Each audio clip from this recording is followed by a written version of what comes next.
everything is political. The light bulbs you buy, the clothes you wear, the people you hang out with, what you consume on social media, the shows, everything is political. And it fills their life. I have to keep going to back. Right. That's the point I want to make.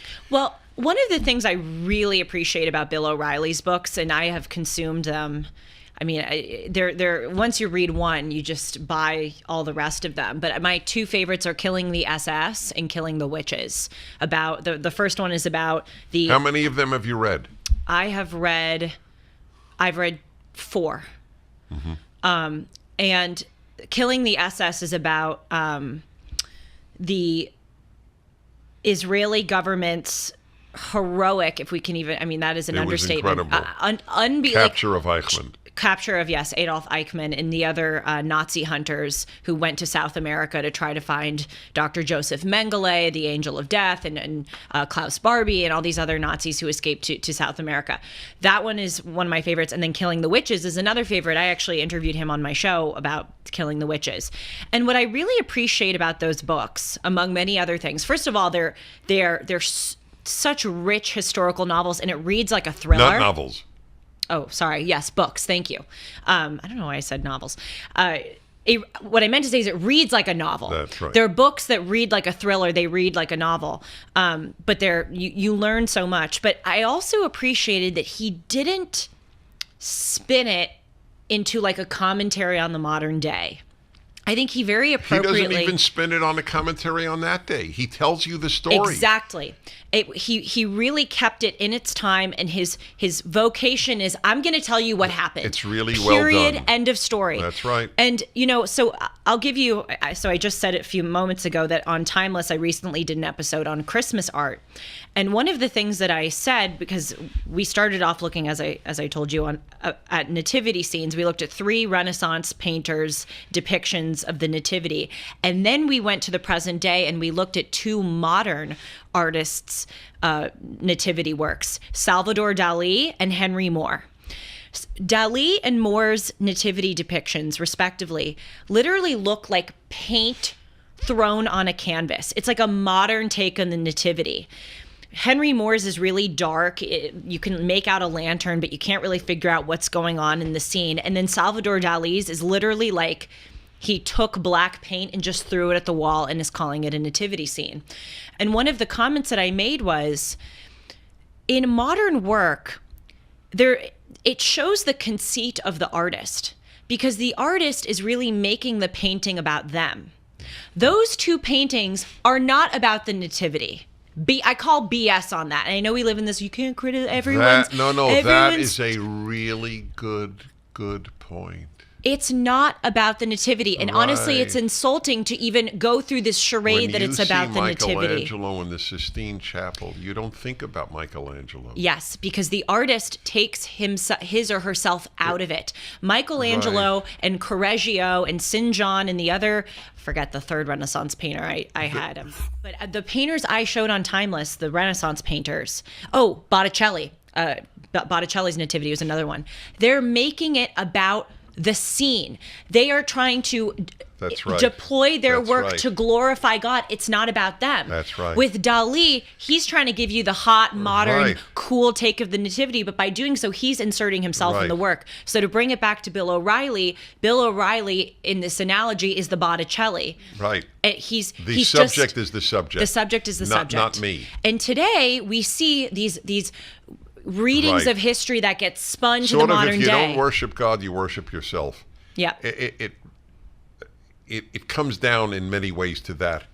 But you're so right. I'm thinking about the area I know best is music. And when somebody analyzes a Beethoven symphony, I'm just thinking of how accurate what you're saying is. You're more into art than into music, so I'll use the music analogy. When somebody analyzes a Beethoven symphony, they don't think about Beethoven. They think about what he is saying about life, about meaning, about struggle. Well, Beethoven here is talking about the inner conflict of, whatever you want to say. Right. But nobody looking at... who's the painter, the most famous one who threw paint cans from his from his ladder. Oh, the American Robert painter. Florzak is listening and yelling it out. No, it's painful. It's just me and names because he's such a famous name. All right, everybody listening knows except us. Anyway, when you look at these, and they go for millions of dollars now, nobody say, what is he saying about life? Yeah, well, he's saying nothing about life. We need to call it out for what it is, and it's incredible. It's narcissistic, really. Yes. And you see these, I mean, I have stopped watching television, A, because I've become so addicted to books, and B, because you watch these shows, and the shows are no longer there. I mean, Sex and the City is the greatest example of this. I watched the old Sex and the City that was, I don't know, was it in the 90s and early 2000s? I was not even born / a baby when it was running on HBO originally, and they just did a reboot. And those of us who are fans, it's a chick flick show. Those of us who are fans of Sex and the City were so excited for the reboot. The reboot, you should actually analyze it on your show. It is, one could think that it is satire. Grace Curley is a Boston radio host, a conservative. She's on the Howie Carr radio network, and I listen to her sometimes. And she has this great segment on her show called Woke or Joke. And she reads something, a headline, and she has people call in and guess if it's woke or joke. It's just a fun little segment that she does. The Sex and the City reboot could honestly be a candidate for woke or joke because it is so woke. You think, oh God, there's no way that the showrunners are actually putting something out like this. That's amazing. One of the main characters becomes a lesbian and divorces her husband and gets with this very radical left-wing non-binary person, and they're showing, I mean, they have all these like sex scenes. It's very crude. One of the daughters of another protagonist is trans and has a they mitzvah instead of a bar or bat mitzvah, a they mitzvah. Wow.